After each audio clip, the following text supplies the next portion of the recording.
കൂട്ടുകാർക്ക് നല്ലൊരു രാത്രി ആശംസിച്ചുകൊണ്ട് മാമ്പഴത്തിന്റെ പുതിയ വീഡിയോയിലേക്ക് സ്വാഗതം. നമുക്ക് നേരെ ഉണ്ണിമോടെ അയ്യപ്പസ്വാമിയുടെ നാളത്തെ നല്ലൊരു പ്രമോ വിശേഷം കണ്ടാലോ. അങ്ങനെ ഇന്ന് നമ്മൾ അവസാനം കണ്ടത് ജയന്തൻ കണ്ണു തുറക്കാത്തതില് കാളിദാസനും ഭവാനിയമ്മയ്ക്കും വല്ലാത്ത സങ്കടമൊക്കെ ആയിരുന്നു ഉണ്ടായിരുന്നേ. കാരണം മോന് കണ്ണു തുറന്നിട്ടില്ല. 3 മണിക്കൂറിന് ശേഷം കണ്ണു തുറക്കുന്ന വൈദ്യുതി പറഞ്ഞേ. പക്ഷെ 3 മണിക്കൂറൊക്കെ കഴിഞ്ഞിരിക്കുന്നു. ഇനി എന്ത് ചെയ്യണമെന്ന് അറിയത്തില്ല. ഈ സമയം കാളിദാസൻ മനൂരി പ്രാർത്ഥിക്കുക, എന്റെ അയ്യപ്പസ്വാമി നിന്റെ അനുഗ്രഹം എന്റെ മോന്റെ മേലുണ്ടാവണേ. ഞാന് എന്നും രാത്രി വന്ന് നിന്റെ തിരുനടി വന്ന് പ്രാർത്ഥിച്ചുകൊണ്ടിരുന്നല്ലേ എന്റെ മോന്. അപ്പൊ അവന് നല്ലൊരു ജീവിതം കിട്ടണം, അവന് ഉന്നതിയിൽ എത്തണം എന്നൊക്കെ അവൻ അതിനു വേണ്ടിയുള്ള ഒരു അവസരം കൈവന്നിരിക്കുന്നേ. ആ സമയത്തോ അവനാണെങ്കിൽ വയ്യാതെ കിടപ്പില്ല. അവന്റെ മേലെ കനിവുണ്ടാവണേന്നും പറഞ്ഞ് പ്രാർത്ഥിക്കുക. ഈ സമയത്ത് ഗിരിദേവനെ വാവരും നോക്കുന്നുണ്ട്.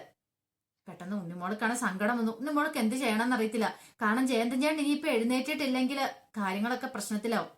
ശില്പിയാണെങ്കിലും കാളിദാസനെ കൊണ്ട് ഇനി ഒന്നിനും സാധിക്കത്തില്ല. കാരണം വലുത് കൈ പോയി. അതുകൊണ്ട് എങ്ങനെ ഇനിയിപ്പോ ശില്പങ്ങളൊക്കെ പണിയാൻ പറ്റുന്നേ.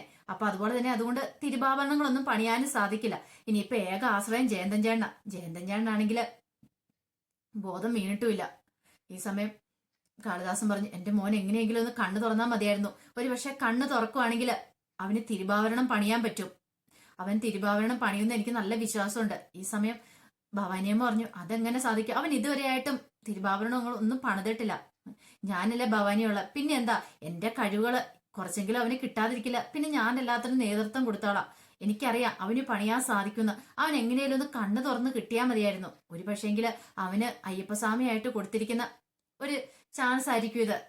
അവന് നന്നാവാൻ വേണ്ടിയിട്ട് അവനിനി എന്റെ പേരും പ്രശസ്തിയും നിലനിർത്തും. അതിനു വേണ്ടിയിട്ട് അയ്യപ്പസ്വാമി എന്റെ പ്രാർത്ഥന കേട്ടെന്നാ തോന്നുന്നത്. അതുകൊണ്ടായിരിക്കും ഈ സമയത്ത് തിരുവാഭരണം പണിയാനായിട്ട് അവന്റെ അടുത്തേക്ക് ഈ കുട്ടികൾ വന്നു. അവൻ ഈ സ്വർണ്ണമൊക്കെ മോഷ്ടിച്ചോണ്ട് എന്റെ അടുക്കിലേക്ക് വന്നു. അപ്പൊ അതൊക്കെ ഒരു നിമിത്തമായിരിക്കും എന്ന് പറയാം. ഉണ്ണിമോളപ്പൊ ഗിരിദേവനെ നോക്കാണ്. ഗിരിദേവൻ പറഞ്ഞ എത്ര സത്യമായിട്ടുള്ള കാര്യ. ഒരുപക്ഷെ എല്ലാവരും നിമിത്തം തന്നെ ആയിരിക്കണം. ഇങ്ങോട്ട് വരാനും കാരണം അത് തന്നെയാണല്ലോ. പിന്നീട് ജയന്തൻ കണ്ണു തുറക്കുകയാണ്. ജയന്തൻ കണ്ണു തുറന്ന് കണ്ടത് ഭവാനിയമ്മയ്ക്കും കാളിദാസനും എല്ലാം ഭയങ്കര സന്തോഷമായി. കാരണം ഒരിക്കലും പ്രതീക്ഷിച്ച കാര്യമല്ല ഭവാനിയമ്മ ജീവിതത്തിലേക്ക് ജയന്തൻ തിരികെ വരൂന്നുള്ളത്. കയറി വരുന്നതിന്റെ സമയത്ത് കിഴക്കേവാതിലിന്റെ അവിടെ വിളക്ക് കൊളുത്താതെയാ പോന്നെ. അപ്പൊ വിളക്ക് കൊളുത്താതെ പോന്നിട്ടുണ്ടെങ്കിൽ ജയന്തൻ ഒരിക്കലും ഒരു ജീവിതം ഉണ്ടാവില്ല. അവൻ മരണപ്പെടുമെന്നാ പറയണേ. അപ്പൊ മരണത്തിൽ നിന്ന് അവൻ തിരിച്ചു വന്നിരിക്കുന്നത്. കാളിദാസന് ഭയങ്കര സന്തോഷമായി. കാളിദാസൻ അയ്യപ്പസ്വാമിയോട് നന്ദി പറയാണ്. എന്റെ ഭഗവാനെ, ഇത്രയും ദിവസം ഞാൻ നിന്റെ തിരുനാടയിൽ വന്ന് പ്രാർത്ഥിച്ചതിന് ബലം ഉണ്ടായിരിക്കുന്നതാണ്. എന്റെ മകനെ നീ തിരിച്ചു വന്നിരിക്കുകയാണ്. ഇതിനെങ്ങനെ നന്ദി പറയാനെന്ന് അറിയത്തില്ല. ഒരു പക്ഷേങ്കില് നിന്നോട് പ്രാർത്ഥിച്ചതിന്റെ ബലമായിരിക്കും അവിടെ നിനക്കുള്ള തിരുവാഭരണങ്ങള് എന്റെ മകൻ തന്നെ പണിയണമെന്നായിരിക്കും അങ്ങയുടെ ആഗ്രഹം. അതുകൊണ്ടായിരിക്കും എന്റെ മകൻ വീണ്ടും തിരികെ ജീവിതത്തിലേക്ക് വന്നേ. പക്ഷെ കണ്ണു പറഞ്ഞ ജയന്തന് താൻ എവിടെയാ എന്താന്ന് പോലും ഒരു നിമിഷം മനസ്സിലായില്ല. പിന്നീട് ഭവാനിയമ്മ കാളിദാസനെ കുറിച്ചുള്ള കാര്യങ്ങളൊക്കെ പറയുന്നുണ്ട്. നിന്റെ അച്ഛന മോനെന്നൊക്കെ പറഞ്ഞ് കാളിദാസനെ ഇങ്ങനെ പരിചയപ്പെടുത്തോണം. എല്ലാം കണ്ടു കഴിഞ്ഞപ്പം ഗിരിദേവനും അവർക്കൊക്കെ സന്തോഷമായി. ഉണ്ണിമോൾക്കും ഭയങ്കര സന്തോഷമായിരുന്നു. കാരണം കണ്ണു തുറന്നല്ലോ ജയന്തൻ ചേട്ടൻ. ഇനിയിപ്പോ കുഴപ്പമില്ല, ജയന്തൻ ചേട്ടനെ കൂട്ടിക്കൊണ്ടു പോവാം, ഇനി തിരുവാഭരണങ്ങളൊക്കെ പണിയിക്കാം. അങ്ങനെ ഒരു സന്തോഷത്തോടെയാണ് ഉണ്ണിമോള് വരുന്നത്. അങ്ങനെ ഉണ്ണിമോൾ അങ്ങോട്ട് പുറത്തേക്ക് പോവാണ്. ഗിരിദേവനും വാവരും കൂടെ അങ്ങോട്ട് ചെല്ലുവാണ്. ഗിരിദേവൻ ചെന്നിട്ട് പറഞ്ഞു, അതെ ഞാൻ പറയുന്ന കാര്യം കേട്ട് ഉണ്ണിമോൾക്ക് സങ്കടം വരുമോന്ന് ചോദിക്കണം. അതെന്താ ഗിരിദേവ അങ്ങനെ പറഞ്ഞ്?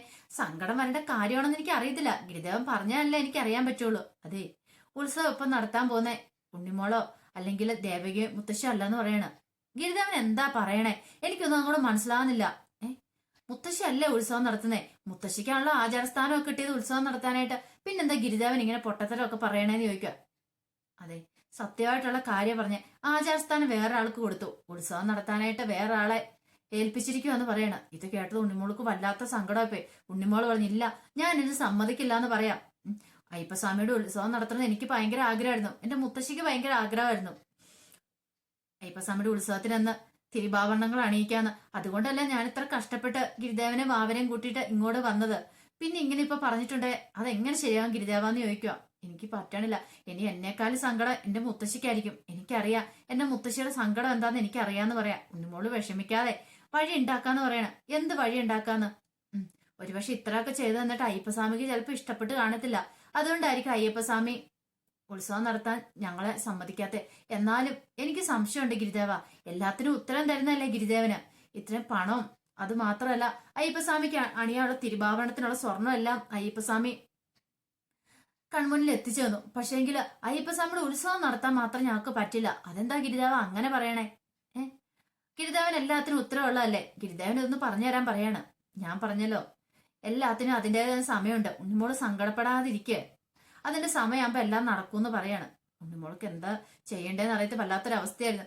കാരണം ജയന്തൻ ചേട്ടനെ വിളിച്ചുകൊണ്ട് പോയിട്ട് തിരുവാഭരണം പണിയാം എന്നൊരു ചിന്തയിലായിരുന്നു. പക്ഷെ പ്രതീക്ഷകളൊക്കെ അസ്തമിച്ച പോലെ ആയിപ്പോയി ഉണ്ണിമോൾക്ക്. ഈ സമയം ദേവികമ്മയുടെ അടുത്തേക്ക് രാജീവ് വന്നിട്ട്, അല്ല അമ്മ ക്ഷേത്രത്തിൽ വരുന്നില്ലേന്ന് ചോദിക്കുക. അല്ല ഞാനിന്ന് വരുന്നില്ല എന്ന് പറയാ. ഈ സമയം വിനോദ് പറഞ്ഞു, അമ്മ പോയതല്ലേ ക്ഷേത്രത്തില്, ഇനി എന്തിനാ ക്ഷേത്രത്തിലേക്ക് പോണേന്ന് ചോദിക്കാം. അതെ, ഉത്സവത്തിന്റെ ചടങ്ങുകളൊക്കെ നടക്കുന്ന ദിവസം അമ്മ അവിടെ ഉണ്ടാവണമെന്ന് പറയാം. ഇത് കേട്ടപ്പോ ദേവയം പറഞ്ഞു, എനിക്ക് പറ്റില്ല. കാരണം ഉണ്ണിമോൾ എതിരായിട്ടും തിരികെ വന്നിട്ടില്ല. ഉണ്ണിമോള് വന്നാൽ മാത്രമേ എനിക്കൊരു സമാധാനം ആവുള്ളൂ.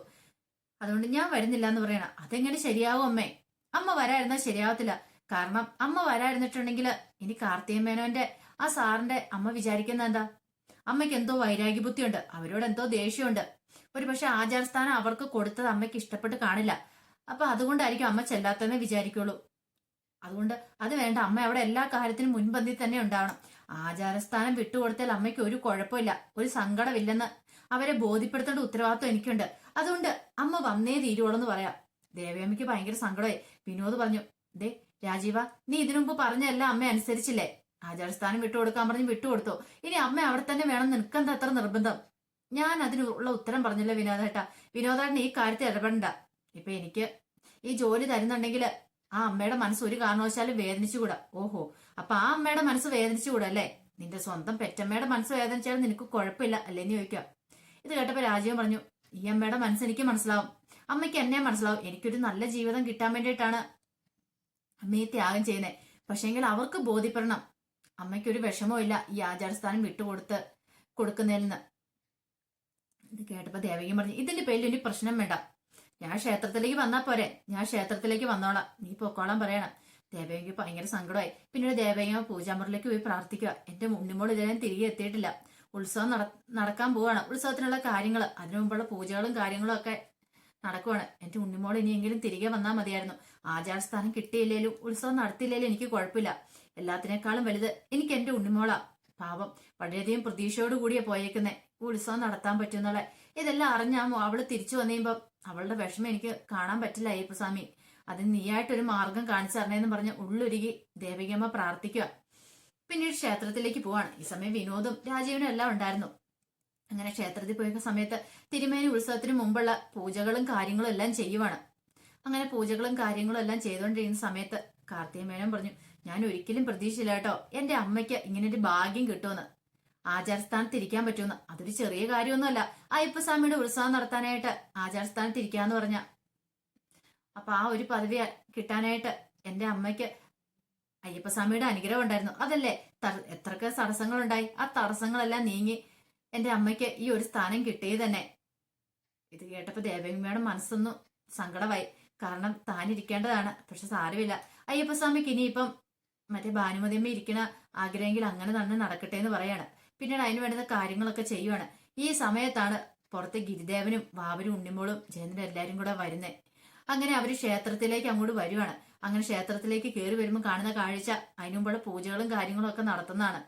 അപ്പൊ ഉണ്ണിമോളെ കണ്ടു കഴിഞ്ഞപ്പോഴത്തേനും ദേവികമ്മ ഒരു നിമിഷം അന്തം വിട്ട് ഉണ്ണിമോളെ നോക്കുകയാണ്. ഉണ്ണിമോള് ദേവിയമ്മനെ കണ്ട് മുത്തശ്ശീന്ന് പറഞ്ഞ് ഓടി വരുവാണ്.